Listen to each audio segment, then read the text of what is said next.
명절 때 하면 안 되는 이야기 중 하나가 정치 얘기를 하지만 이번 설 연휴만큼은 누구 뽑아야 하냐는 말이 오가고 있을 것 같습니다. 유권자들의 판단을 돕기 위해 저희 뉴스룸이 대선 후보들을 돌아가며 인터뷰하고 있는데요. 이번엔 제가 이재명 후보를 만나서 궁금한 점들을 물어보고 왔습니다. 대선까지 꼬박 딱 한 달 정도 앞둔 상황인데 어떻게 좀 상황을 분석하고 계십니까? 이게 아무래도 이제 정권 심판론이 좀 강한 상황이고, 뭐 인사 문제라든지 또는 기준에 있어서 또 이중잣대의 의심을 사는 일도 있었고, 이런 게 쌓이고 쌓여서 우리 국민들께 많은 실망을 드렸고, 그게 이제 변화의 욕구로 나타나고 있는데, 저는 이 말씀을 우리 국민들께 꼭 드리고 싶습니다. 변화도 필요한데 좋은 변화가 돼야지 퇴행적 변화가 되면 안 되지 않느냐. 그리고 이재명이라는 사람이 출마해서 당선이 돼서 만드는 정부는 지금의 정부와는 뿌리는 같을지라도 완전히 다른 새로운 정부다.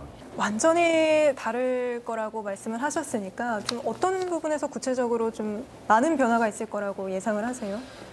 저는 우리 사회에서 시장이라고 하는 게 매우 중요하다라는 걸 인정합니다.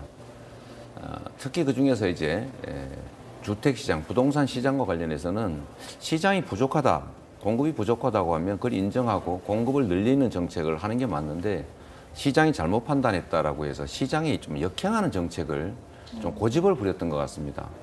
구체적으로 예를 들어 어떤 것이 있을까요? 부동산 세제 같은 경우가 그렇죠. 그러니까 다주택자들을 매물을 내놓게 하기 위해서 다주택자에 대한 중과세를 했는데, 그게 오히려 다주택자들이 양도를 좀 꺼리는 요인이 되면 융통성 있게 바꿔줄 수도 있지 않습니까? 뭐 이런 사례들이 매우 여러 곳에 있죠.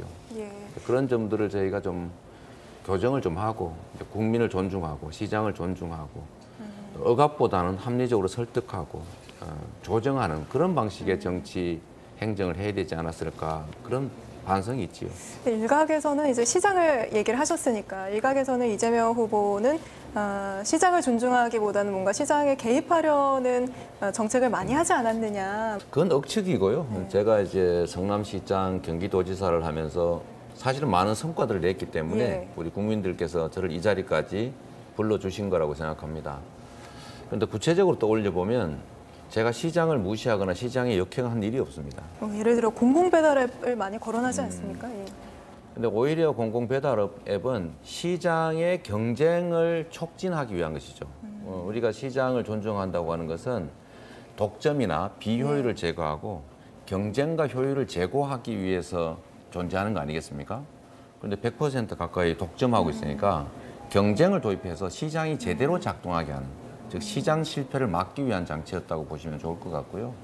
다시 돌아가자면 아까 앞서서 보기에 따라서는 이중잣대를 적용한 부분이 있는 것 같다, 우리 정부가. 그건 좀 구체적으로 어떤 부분을 이야기하신 걸까요? 안타깝지만 뭐 인사 문제나 또는 뭐 조국 사태 이런 데서도 그런 경향들을 보여줬던 것 같습니다. 그래서 저는 윤석열 검찰이 지나치게 가혹하게 별건 수사나 아니면 먼지 털기 수사, 거기다가 사실상의 마녀사냥 수사 유출을 해가지고 또 뭐 공격을 당하게 한다든지 이런 거 많이 했지 않습니까? 그건 분명히 잘못된 거죠.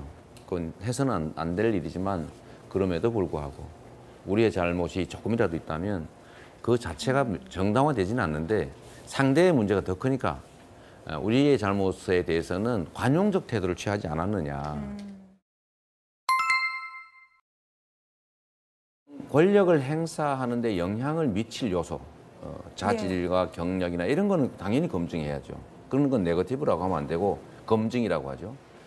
그런데 장래에 대통령 권한을 행사하는데 아무 관계가 없는 정말 지엽적이고 불필요한 일들에 대한 이야기들로 공격하거나 이런 것들은 국민의 삶과는 아무 관계도 없고 검증할 필요도 없는 일들인데 오로지 상대방을 흠집내는 게 주된 목표 아니겠습니까?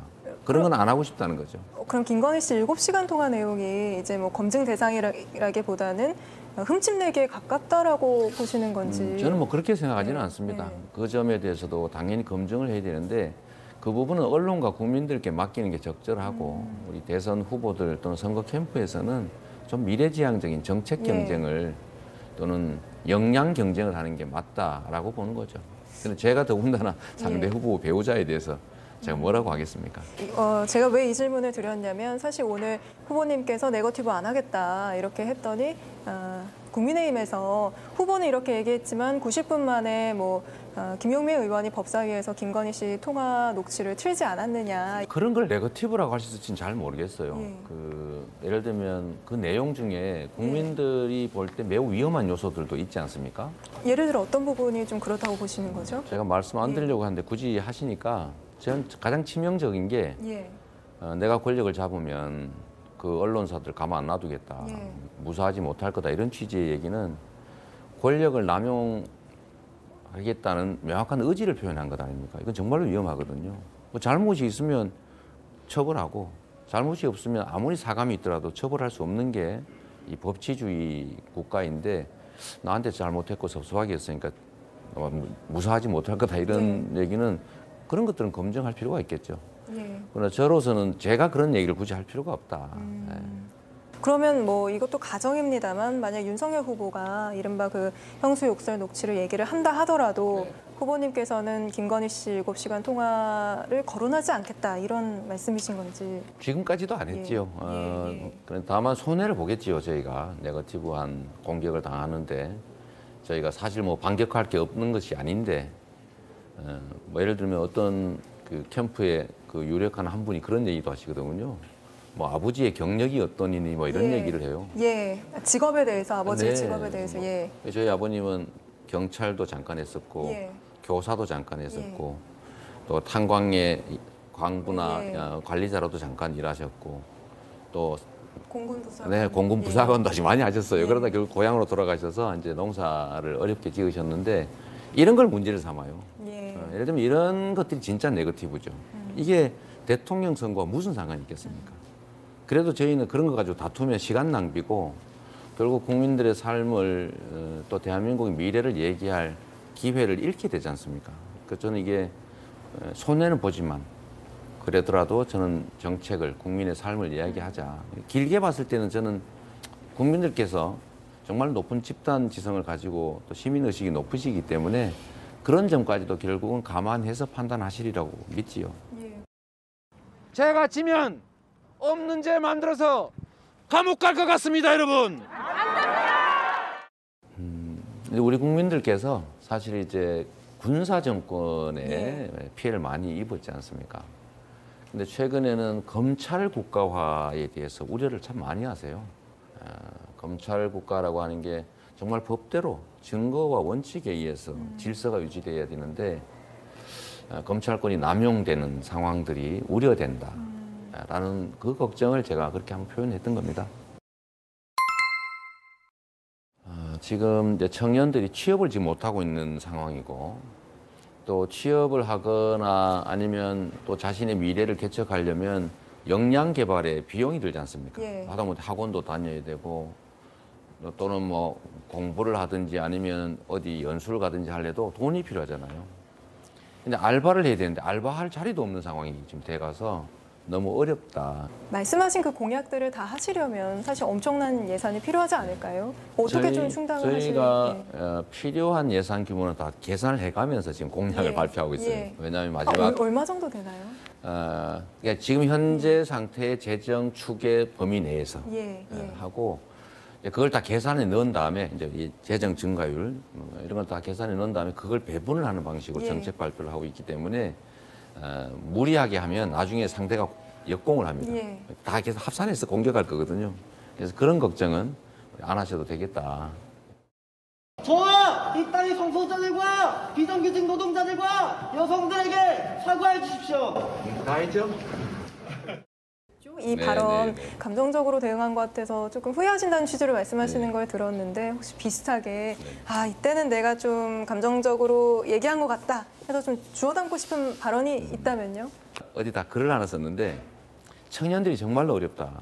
우리가 고도성장 기회를 누리면서 공정성 문제를 방치해서 저성장이 왔고 결국 기회가 적어서 청년들이 싸우는데 청년들한테 편갈라 싸우게 하면 되겠느냐. 이제 우리가 할 일은 기회 총량을 늘리는 거다 하면서 예. 얼마나 청년들이 어렵냐. 예.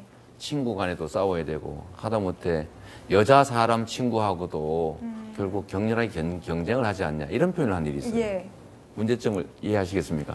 사실 저는 그 발언을 기억을 못 하고 있었어요. 그렇죠. 예.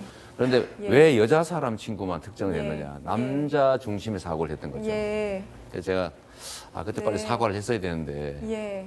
남자 사람 친구, 여자 사람 친구 똑같이 예. 취급해야 되는데 그 구분하는 여자 거에 사람 대해서. 친구라고만 표현했기 때문에 제가 남성 중심적 사고를 한 거죠. 예. 이제 이런 게 사실 주워 담고 싶은 예. 말들이죠. 알겠습니다. 정말 쉽지는 않습니다. 오늘 말씀 여기까지 듣도록 하겠습니다. 고맙습니다. 네, 감사합니다.